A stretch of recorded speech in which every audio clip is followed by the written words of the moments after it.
What's going on, everybody? Welcome back. Dave Lochran with Odds Shopper, and it's a somber day. It's a good one because we got a great football game on our hands, but this is the last Monday night regular season game of the year.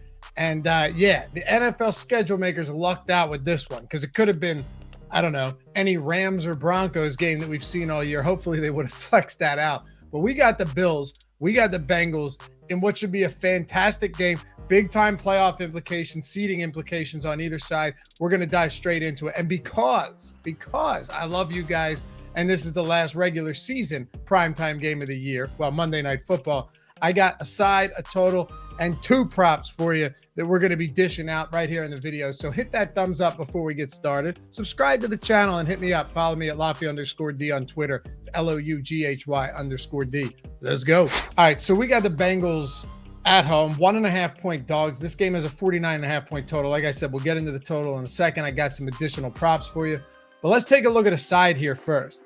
This could be one of the best games of the year. You know, sometimes they disappoint, but from top to bottom, this looks like it's going to be a lot of fun. You got the Bengals coming in, riding a 7-game winning streak, while the Bills have added to the win column in 6 straight games themselves.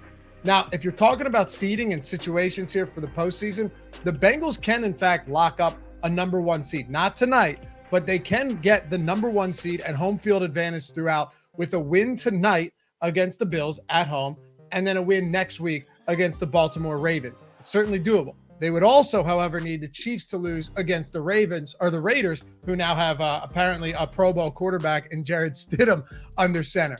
On the other side, though, pass a little easier for Buffalo. They need to win tonight, and they need a win next week against the Patriots, who are still fighting for playoff positioning, or to get into the playoffs, I should say, themselves. So a lot on the line here, not to mention that the Bengals could lock up the NFC North tonight with just a win against the Bills. So now that we kind of set the table there, let's look into what we're getting into for today and what side we're taking. The Bengals right now, as home dogs, they kind of speak to me. All right. They can beat anybody right now. They're healthy.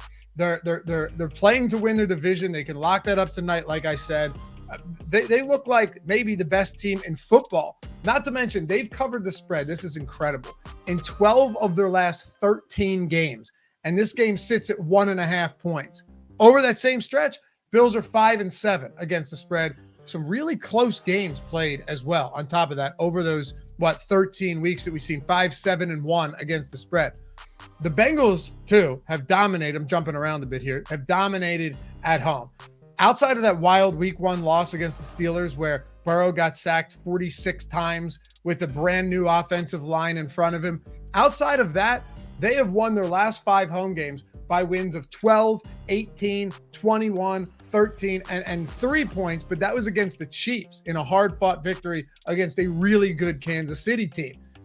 Buffalo does have the better defense, but not by much at this point, and they've sprung some leaks when it comes to facing, good opponents on the offensive side, especially with Von Miller being out. Now, they're still very good. I'm not taking anything away from them, but what the Bengals are doing offensively right now and still holding things down on the other side, I look at this game and say it's as much of a toss-up as you could get, but the Bengals are at home getting 1.5 points. Bengals are at home with a plus 100 on the money line. If this game comes to down to the final drive, it wouldn't surprise me at all. I think it could certainly go either way. So give me the Bengals money line to get a narrow win at home against the Bills in a really important game for each of them. Even money, Bengals money line. All right, let's get into the total here and then a couple of props. Before we do, though, you guys have heard me talk about the DraftKings promo for a while now. They just changed the game up, though. I'm not sure why, because the other one was good. This one is 1,000 times better. All you need is $5 and 2 minutes of your time.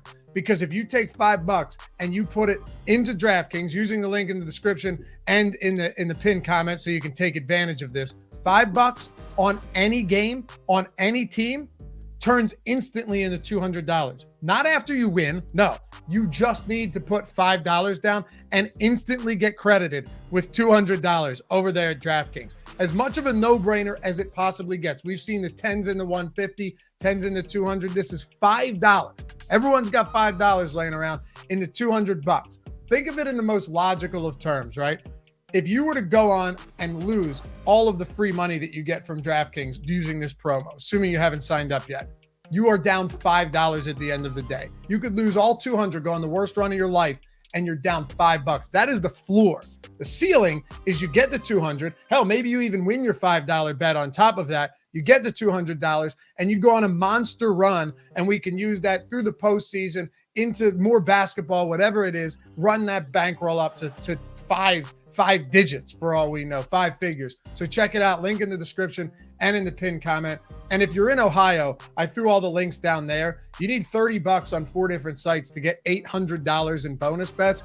Ohio, Happy New Year to you. Usher in the new year with a ton of free money. If you haven't done so, that's all down there in the description as well. DraftKings, check it out. Everything's down there and in the pinned comment. All right, let's talk about the total here.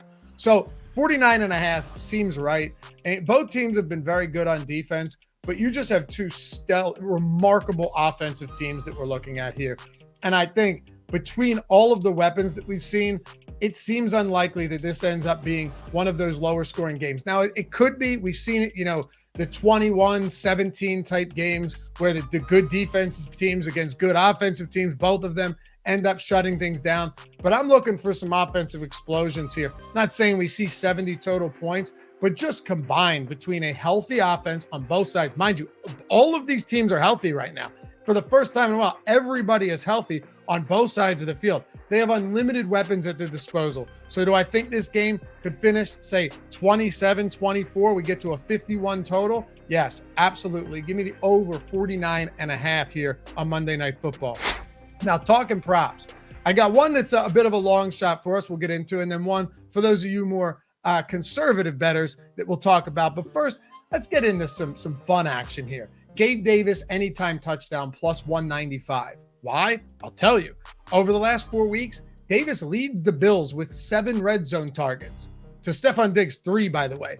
And he has a 33% target share inside the red zone over the last 4 weeks. That's significant to me. He's got 2 touchdowns, sure, but I think you could see even more coming his way, especially considering that the Bengals have done an excellent job of slowing down wide receiver ones. Go look at the DVOA metrics against wide receivers on Football Outsiders.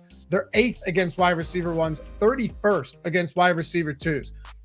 Gabe Davis is not a guy I want to bet the over receptions on at 3.5 because he's the type of guy that could have, 5 or 6 targets, only a couple receptions, and still get into the end zone twice, right? It's been a somewhat underwhelming season, but he's still getting those very important targets inside the 20-yard line from one of the best quarterbacks in football. Gabe Davis to score a touchdown. You're looking to take a long shot at plus money, plus 125. We're liking them to get in there today against the Bengals. Now, to be a little bit more conservative, I got another one for you. It's on the other side, and it isn't over. It's Joe Mixon over 75.5 rushing plus receiving. FanDuel's got the best line on this, minus 114 on FanDuel. And not to mention that other books have this at 70. A lot of other books have this at 79.5. We're getting it at 75.5, barely juiced to the over at minus 114. Really like this for a few reasons. One, Mixon hasn't had the best season. That's not why I like him. But and the best game he had was that insane 5 touchdown performance in week 9 against the Panthers. But he's still getting so much usage, right? Whether it's coming through the air or coming on the ground, he's averaging 21 total looks per game, right? Rushing attempts plus targets. And he's averaging 91 yards per scrimmage on the season as well. He's going to face a tough Bills defense, no doubt. But there should be enough raw opportunities where we can get over 75.5 here. Not to mention he's been targeted 15 times over the last 2 weeks.